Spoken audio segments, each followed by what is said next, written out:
Let's get to the game tonight, though, in Philadelphia. The New York Mets and the Philadelphia Phillies. Last time these two teams tangled, it was a straight-up sweep by the New York Mets. The Phillies probably just need to win one of these games, and it will be a wrap on the National League East division. McLean's going to be on the mound versus Nola, which you might just say, hey, no, Nola's on the mound. We should be good here. Actually a favorite here of minus 125 price point to the New York Mets. Why? Nola McLean, last 45 days in Major League Baseball, not a ton of starts under his belt, but efficient starts, Joe. A 137 ERA, an xFIP of 2.74, a SAR of 2.81. He's in much better form than Aaron Nola right now in a total that lists at 8.5. That Mets lineup crushes right-handed pitching. Nola can't afford to start slow again. Otherwise, the Phillies going to get beat in this game. Yeah, not good. Not good. I mean, the Mets, though, congratulations. You swept the Phillies there late in August, right? But then you went on to lose 6 of your next 10 games while the Phillies went on to win 7 of their next 10. So, the race is over for the most part as far as this goes. But you got to love what you've seen from this kid, McLean. You got to be concerned if you're the Phillies in what you've gotten from Aaron Nola here. Both these teams can certainly hit right-handed pitching here, but my goodness, this feels like if Nola's on, it's a pretty good pitching battle. If he's not, it's the Mets in the first 5 as far as I'm concerned. And again, Trey Turner, one of the leaders in Major League Baseball in base hits here, is not going to obviously be in that lineup. That hurts the Philadelphia Phillies. I do think the New York Mets right now should be a slight favorite over the Phillies, and they are. We'll see how that game plays out the rest of the day. And also that estimated starting lineup, particularly on the Phillies side, without Trey Turner, to see how they shake up that lineup just a little bit. Chicago Cubs and the Atlanta Braves. The Braves got crushed yesterday. The Cubs looking to try to track down the Brewers. Probably not going to happen, but more focused primarily on just winning a wild card and getting to the playoffs here. Imanaga, the lefty, is going to be on the mound going up against Bryce Elder. Elder is a terrible analytical pitcher, but it seems like sometimes when I bet against him, he throws gems like he's Cy Young out there, Joe. You look at the price point in this game, anywhere between minus 125s to minus 130s for the Chicago Cubs, and a total between 8.5 to 9. Just one of those guys I just can't figure out over the past couple of weeks, Bryce Elder. Yeah, well, listen, he cost me money here. It's not just he has had 3 consecutive starts where he is pitching to a 1.35 ERA, 15 strikeouts in his last 20 innings. And he's only allowed 4 walks and 1 home run over his last 3 starts. I'm going back to the well. I think this is a mirage. I'll be backing Atlanta early, the Cubs rather, early in this one. I'll back Imanaga and I'll fade Elder here. 8.5 total. Let me just get a quick weather update. 75 degrees of first pitch, light wind blowing in from left field. We'll see how it plays out. But Elder, guys hurt me the past couple starts here. I don't know if I can make that decision again. Even if the numbers are telling me right now, I'm like, man, watch this guy pitch a gem tonight. Or he gives up 4 runs in the top of the first inning. Like, yeah, exactly. That's what he's supposed to do. Milwaukee and Texas. Texas on life alert right now, trying to make it into the playoffs. Probably won't do that. Milwaukee, they will make it into the playoffs. The only question is, are they going to be the number 1 overall seed? 2 left-handed pitchers on the mound today. Quintana for Milwaukee, and Latz for Texas, I should say. Rough price points here, bouncing back and forth. You see the graphic, minus 120. Some outlets minus 115, roughly at pick'em, and a total at most outlets sitting at 8.5. Quintana, who again frustrates me to all ends, going up against Latz. 2 lefties in this game, Joe. Milwaukee getting the dub here. What do we anticipate here? Well, unfortunately for Milwaukee, they had to leave PNC Park because they never lose a game there, and they out-hit and outscored again the Pittsburgh Pirates 19-5 over the weekend.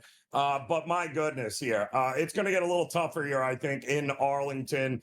The Rangers, they've climbed within, a game and a half of the Mariners for the last American League wildcard slot here. So they are 11-4 across their last 15. And by the way, ever since coming out of the bullpen, Bruce Bochy has taken Jacob Latch and actually moved him from being the long relief guy into a starter here, and the results have been pretty good. But I'm with you. Quintana, to me, has got regression coming. He's a contact pitcher. Should. I don't know that that's going to play well here in this one. I like the home dog in this one.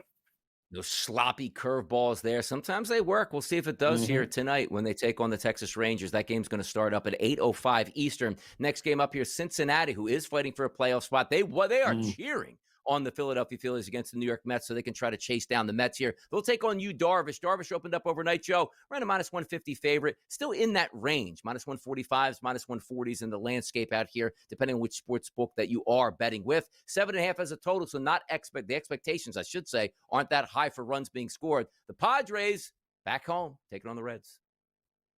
Yeah, the Reds are just there. It's unfortunate there. Lodolo going there against Darvish. It feels like a good opportunity maybe to look at an under in this game here. So it's a good pitcher's ballpark. I do not trust the Cincinnati offense against quality pitching.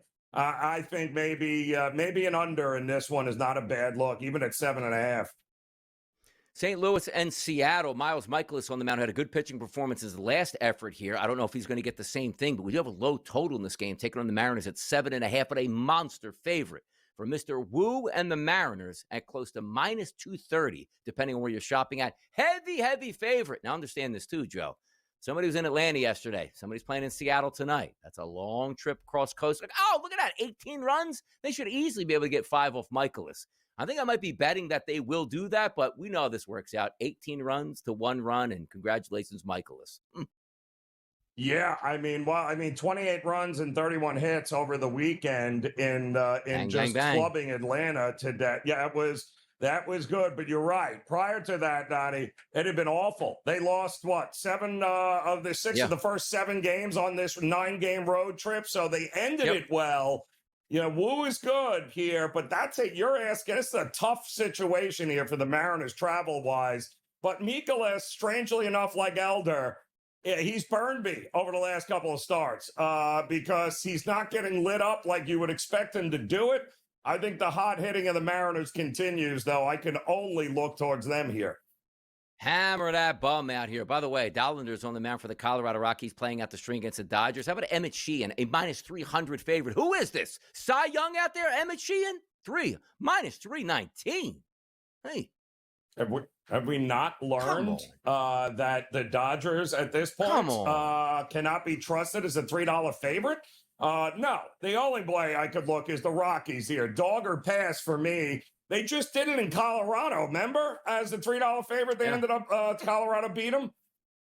Not going there. The Dodgers are playing great baseball. Okay, the Dodgers are closing in on a record 120th win of the season. Not even playing great baseball. Yep. Anything can happen in that type of environment where, do I think the Dodgers win? Yeah, of course I do. The Rockies are terrible, but at the same time, he ain't laying a minus 300 price point. I'm going to go over to Major League Baseball tonight, Joe, and I'm going to go out to Anaheim. That's the Minnesota Twins taking on the Angels. Woods Richardson going up against Dana on the mound. The total is listed at 9. I think we go over this total. Simeon Woods Richardson did have a good start to the season. Got that mysterious illness where he got a parasite taken out of his intestine. Hasn't been the same pitcher. And you take a look at Dana, not a great pitcher either. Both of these two teams should at least get 3 runs apiece, Joe, which is going to put you in the ballpark for extra innings and certainly more runs late in this game. Give me the over 9 between the Twins and the Angels tonight. So we got football, we got baseball, doubleheader going on. That's what I like to see.